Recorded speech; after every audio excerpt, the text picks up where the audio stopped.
volvamos a vivir, yo creo que muchos no queremos, pero volvamos a vivir marzo 2020. La situación era de muy alta incertidumbre. Si recuerdan, en ese momento no sabía uno mucho lo que estaba sucediendo.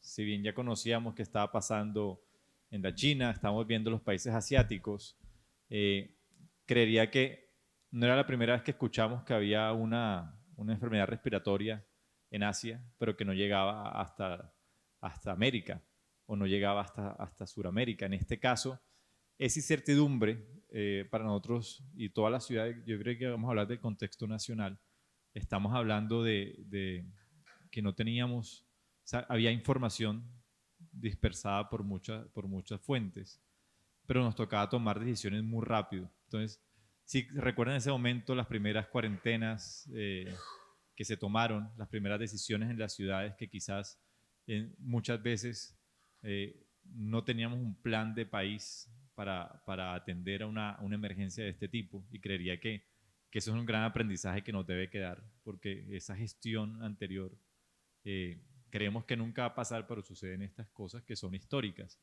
En ese sentido, pasaban los meses, pasó abril, recuerden que se restringió el transporte público, los aforos se disminuyeron, los colegios cerraron, había que tener pico y cédula para entrar a los supermercados, todavía no era obligatorio el tapabocas. Al comienzo, ¿se acuerdan? La OMS decía que no había que usar tapabocas, después que sí que había que usarlo. Había que buscar insumos, porque si bien había una gran incertidumbre, sí era claro que era una enfermedad respiratoria que generaba efectos en los pulmones en los casos más críticos. Ese riesgo, básicamente, es decir, y con el doctor Humberto lo trabajamos, nos tocó tener un equipo muy amplio para poder calcular los riesgos. Los riesgos básicamente es, si tenemos tantos habitantes, cuál es el porcentaje de población que puede tener una enfermedad que lo lleve a una clínica, que lo lleve a una UCI, y ahí correr, y digamos, fue un trabajo muy arduo que fue aumentar la capacidad hospitalaria. Creería que ahí fue un gran aprendizaje que también nos quedó, fue poder tener muchas fuentes de información para poder tomar decisiones. Yo creería que muchos de los indicadores que nosotros usamos en abril, en mayo, que por supuesto aprendimos de otras ciudades porque era la forma a nivel internacional, después fueron replicados por el gobierno nacional. Es decir, cuando nosotros hablamos con el viceministro, por ejemplo, demostramos la forma como estábamos midiendo la situación. Recuerdan que la gente no se quería hacer pruebas, que la gente no tenía miedo a la prueba COVID, nos tocaba buscar diferentes formas de medir cómo estamos, la puerta de entrada, urgencias, y ya lo más difícil cuando el tema de fallecidos aumentó, que había una gran diferencia entre el positivo con COVID y el real que está sucediendo, que es lo que realmente genera una pandemia. Entonces yo diría ¿qué pasó acá? La incertidumbre era muy alta, pero teníamos que medir muy rápido. Teníamos que ser muy veloces en la adquisición y en la ampliación de la cobertura hospitalaria. Y si bien nosotros, digamos, por diferentes coyunturas que el doctor Humberto les podrá explicar, que fueron biológicas, básicamente, de ser la primera ciudad que enfrentó esto, creería que ya el segundo, tercero y cuarto pico hayamos aprendido tanto que ya cuando uno revisa el indicador final, que es exceso de fallecidos por cualquier índole, digamos, ese exceso Barranquilla sí, en verdad bajó considerablemente en los años venideros, que fue 2021-2022, digamos, en el recuento de la pandemia. Eso lo logramos atender, y luego logramos ser líderes de ser la ciudad que más vacunó más rápido en el país. De hecho, fuimos ejemplo ya. No le digo más porque el doctor Humberto les va a contar sobre digamos, todos esos logros de ciudad. Logros. Muchas gracias, doctor. Muy buenos días, muchas gracias por la invitación, y saludo a mi compañero Juan Manuel, secretario de Planeación, gerente de crisis, y realmente la persona que con el alcalde y con el secretario de Salud lo que hemos tratado en estos 2 años es de aprovechar una confianza que tiene el ciudadano en Barranquilla y que no se está viendo en el resto del país. Al final lo que la ciudad está mostrando, como mostraba Carlos ahora, es un esfuerzo y un aprovechamiento de la confianza.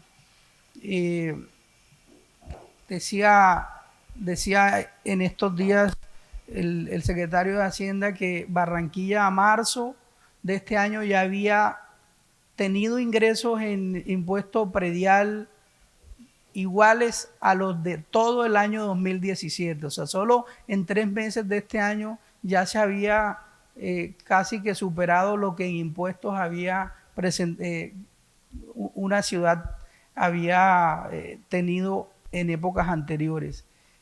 La capacidad resolutiva diagnóstica no es lejos de ese discurso que planteo de confianza, porque al final lo que ocurre es que cuando no hay capacidad resolutiva de diagnóstico en el mundo, en Colombia, aquí sale una universidad que ustedes conocen, que es la Universidad Simón Bolívar, y dice, nosotros le damos la mano a Barranquilla y nosotros le apostamos a lo que ustedes han venido haciendo.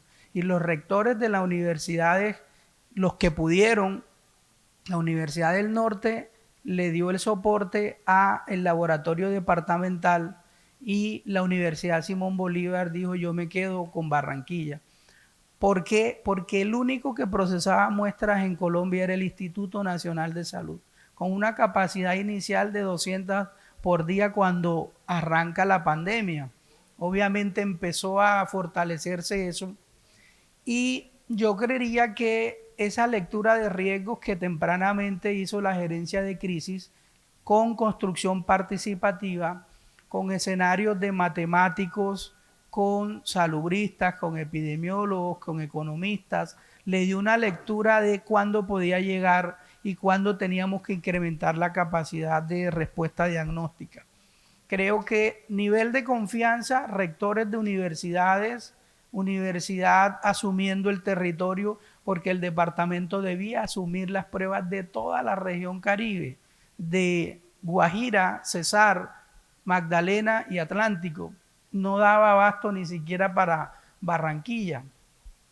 Entonces cuando la Universidad Simón Bolívar dice, empecemos con esto, no sé si ustedes recuerdan la primera prueba que nos parecía como si hubiese llegado el ébola forrado, llevando la primera prueba al laboratorio de la Universidad Simón Bolívar, que entre otras cosas, ese laboratorio, bueno, importante, dentro de poco lo va a entregar la universidad con un área grandísima, ahí en la 63 con la 53, un laboratorio gigante, le va a servir mucho a la región. La capacidad resolutiva fue un desafío para nosotros en la sala de crisis. Ahí llegaba gente presentando pruebas que sabíamos que no eran de alta sensibilidad. Hubo alrededor de ese primer inicio, yo creo que gente que hasta se habría hecho rica en el mundo vendiendo un poco de pruebas que no servían para nada. Nosotros obviamente supimos controlar para poder generar usos de pruebas que realmente tuviesen buena sensibilidad. La Fundación Mario Santo Domingo, la Fundación Santo Domingo también dijo, yo me embarco con ustedes, ¿qué necesitan? Y con ellos trajimos un nuevo equipo, un equipo que hacía ya no 400 pruebas, sino que podía llegar a superar y llegar a las 800 y 1000 pruebas por día, solo para Barranquilla. Es decir, esa confianza que hoy hay entre el sector privado y el sector público, un alcalde que está de la mano con el sector privado, de la mano del ciudadano, y no un alcalde que esté echándole vainas al gobierno central, que esté peleando con los empresarios, que esté peleando con todo el mundo. Ese no es el escenario de construcción de ciudad. Entonces lo que hemos recibido es apoyo, hemos sabido, digamos, liderar, dirigir, canalizar esfuerzos, y hoy lo que tenemos es un fruto de ciudad, una red pública. Aquí está el doctor Freddy Bojanini, gran amigo, gran defensor de la gestión de la Secretaría de Salud, parcero nuestro. La red pública que presentaba a Carlos, pues empezó a meterse en los barrios, a convencer con el área de gestión social de la alcaldía liderada también desde la gerencia de crisis, desde el gerente COVID, para convencer al estrato 1 y 2 con unas grandes limitaciones educativas y sociales para que se hicieran las pruebas. Y así empezamos, y hoy la ciudad es con más de 23.000 pruebas PCR por cada 100.000 habitantes. La ciudad siempre ha sido la de mayor procesamiento y muestreo. Con ese escenario matemático que estamos hablando, nos tocó salir a explicar por qué Barranquilla tenía mayor número de casos. Porque con una lectura política lo que querían decir era que en Barranquilla había más casos de COVID que en Medellín, que Bogotá. Lo que había era más capacidad resolutiva, lo que había era más muestreo y lo que había era transparencia publicando las pruebas. La proporción del exceso de letalidad nace en la gerencia de crisis, nace con el equipo técnico del doctor Juan Manuel, y hoy Colombia mide los impactos de COVID es por exceso de letalidad en un municipio. Porque si el país hubiese seguido pensando que los que fallecían por COVID era porque los que tenían diagnóstico de COVID, por supuesto que había un sesgo en que un territorio como este, que tenía el mayor muestreo, iba a salir con el mayor número de letalidad. Y en otros enterrándolos sin pruebas y con otros diagnósticos. Hoy el DANE, ahí donde ustedes ven, siempre mide letalidad por exceso de letalidad. Ese indicador nació aquí porque nosotros dijimos, no señor, si nos van a medir, compárenos también con que hagan más pruebas o mejores pruebas que nosotros. Otro ejemplo de la ciudad con resultados de país. Muchas gracias, doctor. Para ambos, ¿cómo mantener estos logros y resultados que se le reconocen hoy a Barranquilla, que es un gran reto? Miren, y también volvamos a los momentos. Yo creería que recuerden cuando se fueron a vacunar sus padres o sus abuelos, 80 años. El modelo de vacunación en Colombia era complicado porque se acuerdan que tenía que ser con la EPS. O sea, al comienzo no entendía que por qué la EPS. Y aquí en Barranquilla nosotros ya teníamos un trabajo previo que hicimos con el doctor Humberto y con las EPS, que comenzamos en 2020, a partir de julio, luego de los momentos difíciles que pasamos a mitad de año, que entendíamos que teníamos que unirnos a las EPS, que no teníamos que darles duro como estaba sucediendo en las demás ciudades, si recordaban las noticias de ese momento. Y eso nos funcionó, y eso fue un aprendizaje que tuvimos para luego poder vacunar sin barreras, cosa que comenzar a hacerlo no fue tan fácil al comienzo porque, digamos, el gobierno nacional a veces se demora en entender que toca ajustar las cosas en el transcurso digamos, cuando vamos corriendo en el tiempo. Y eso nos permitió, ese trabajo en equipo, innovaciones también. Por ejemplo, el primer drive-thru de Colombia fue Surafoca, aquí en Barranquilla, no fue en Medellín, donde, por ejemplo, en Medellín estaban haciendo la idea y creo que nunca la hicieron, pero acá con Jorge la hicimos. Luego hicimos los puntos masivos de vacunación con las EPS, que eso empezó acá en Barranquilla. Digamos, nosotros cuando ya comenzamos a vacunar a la población mayor de 75 años, hicimos el primer centro masivo en el Romelio. Después pasamos digamos, como teníamos todo el legado de centroamericanos, me imagino que lo que fue el estadio de béisbol, el estadio de baloncesto, los pasos y caminos con mi red, que creería que es de las IPS que más va vacunado en el país. Todo ese trabajo en equipo nos permite trabajar. Al final de cuentas, una ciudad es equipo, ¿no? Nosotros somos representantes porque, digamos, el alcalde eligió una población, pero al final de cuentas, como decía Carlos, ustedes son nuestros jefes, la ciudadanía son los jefes, y el sector privado, lo que nosotros tenemos que hacer es crear redes de equipo, digamos, porque al final de cuentas el beneficiario es la persona que debe entender que no hay barreras para la atención y mejorar básicamente esa prestación en el servicio para que sea lo más eficiente posible. Yo agregaría que hay que insistir en el planteamiento que hace Gerencia de Desarrollo de Ciudad, que muestra la visión, y es mantener el capital humano. Todas las ciudades no han tenido la continuidad de las competencias del talento humano.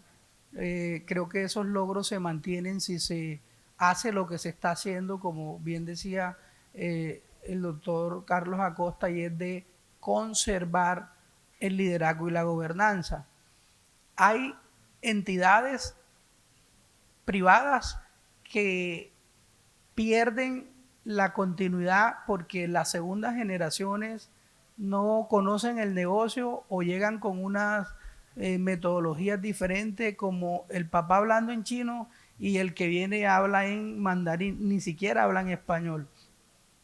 Entonces, aquí que llega el doctor Luis Carlos, que es el ejemplo de lo que está pasando en Barranquilla, es decir, continuidad en las políticas de gobierno, confianza, mejoramiento, doctor Freddy, de las competencias de los líderes de proceso, promoción interna de los líderes de proceso para que sostengan el crecimiento, trabajo colaborativo, como tienen una buena organización en donde hay un sistema de gestión.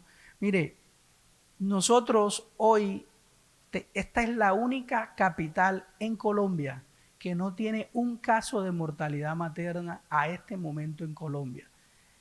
Yo no había visto eso en Barranquilla antes. ¿Y qué es lo que estamos al frente de mortalidad materna? La Organización Mundial de la Salud dice que la mortalidad materna es la mirada del desarrollo social de un territorio. Es decir, todo eso que se acaba de presentar ahí desde el sector salud, yo le decía, eso que está ahí, yo lo veo en ausencia de mortalidad materna. Donde no hay mortalidad materna, hay desarrollo social. Donde hay mortalidad materna, no hay aseguramiento, no hay calidad en la prestación de los servicios de salud, no hay autocuidado, no hay buenos prestadores, no hay buenos aseguradores. Entonces, yo le decía a Juan Manuel, oficialmente desde el 2005 para acá, no había nunca, a junio, 0 casos de mortalidad materna en esta ciudad. Pero si nos vamos hacia atrás, eso del 2005 para atrás entonces yo creo que cómo conservamos estos logros, manteniendo lo que estamos haciendo, seguir confiando en el gobierno, seguir dando de la mano el ciudadano, y en doble vía el gobierno seguir también cumpliendo la vocación del deber cumplido y de la expectativa ciudadana. Muchas gracias, doctor. Doctor Juan Manuel, ¿cómo ve usted el proceso de normalización o de apertura en Barranquilla y cómo debemos aportar los barranquilleros a este reto? Otra vez, yo creería que lo bueno de la situación de la pandemia, cuando uno lo quiere explicar, es que todos las tuvimos que vivir, ¿no? Lastimosamente vivimos esto, pero digamos, podemos entender la situación de lo que fue los intentos de reactivación. Luego del primer pico, muchos creímos que todo había pasado. O sea, hubo una apertura gradual de agosto, septiembre, octubre, noviembre. Y ahí creíamos que las cosas iban a salir mejor. Llegó diciembre 2020, estuvimos en cuarentena, básicamente con restricciones en la movilidad también, porque hubo un aumento de los casos, que aún recordábamos lo que había pasado. Pero luego vino, digamos, después de ese pico ligero, que digamos, en comparación con los demás, en los efectos de fallecidos, creímos en el país, digamos, cuando uno hablaba con el ministerio y con el INS, no se esperaban lo que fue el tercer pico, que en verdad en la historia siempre recuerdan que los picos pueden ser los más pronunciados también por ese sentido de que se iban preparando biológicamente y crecían bastante considerablemente. Es por eso que, digamos, pasó ese tercer pico aquí, acuérdense, marzo, Semana Santa, terminando junio, digamos, y ya en ese momento empezaba la vacunación. Nosotros empezamos a vacunar en febrero, la primera vacuna en Colombia fue en febrero, marzo, abril, y ya de ahí en adelante, digamos, nosotros entendimos que la única salida era apostarle para una vacunación masiva, y por eso fue que muchos esfuerzos de ciudad, es decir, más allá de lo nacional, nosotros como alcaldía apostamos muchísimo en todo sentido, comunicaciones, vacunación integrante en campo, mucho trabajo social para que la vacuna fuera recibida, porque al comienzo es normal que suceda ese movimiento de que la gente no aceptaba, pero luego se aceptó y eso nos permitió reactivarnos un poco más rápido. ¿Por qué? Porque si se dan cuenta ya el cuarto pico, que fue en este final de año, comienzo de lo que fue los carnavales, fue de alto caso, pero bajo efecto en los fallecidos, gracias, digamos, a lo que se logró en vacunación. Y ya conocíamos el comportamiento, es decir, nosotros, digamos, con el equipo estadístico, digamos, como esto es un ejercicio de cómo se comporta el virus en nuestra ciudad, ya sabíamos más o menos cuándo subía, cuánto iba a durar, y teníamos un margen de error, de hecho fue un margen de entre 5 y 7 días entre la subida y la bajada. Eso nos permitió tomar muy buenas decisiones. La decisión de aplazar el carnaval un mes, sabíamos que iba a ser muy buena por el sentido de que queríamos que se reactivara la economía también, porque es que el efecto en porcentaje, en personas con porcentaje de pobreza, estamos en el 35%, cuando llegamos a estar por debajo del 20%, eso es altísimo. O sea, nosotros estamos, en términos sociales, estamos como si fuéramos hace 10 años, en 2012. Cosa que ahora el reto es cómo hacemos para que otra vez volvamos a 2015, 2019, volver a llegar a ese nivel. Ese es un reto de ciudad que todos debemos aportar en el sentido de que yo creo que el autocontrol hace parte, digamos, del aprendizaje de lo que es el COVID, depende de todos, como decíamos en las campañas, y esa es la única forma de poder trabajar y poder salir adelante en la reactivación, porque se necesita. Al final de cuentas, somos humanos que tenemos las varias dimensiones, la salud, pero también la social y la económica, y esas todas van de la mano. Así es, muchas gracias, doctor.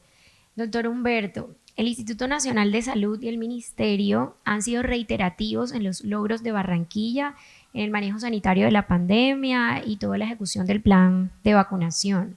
¿Cuáles son los factores que consideran más relevantes?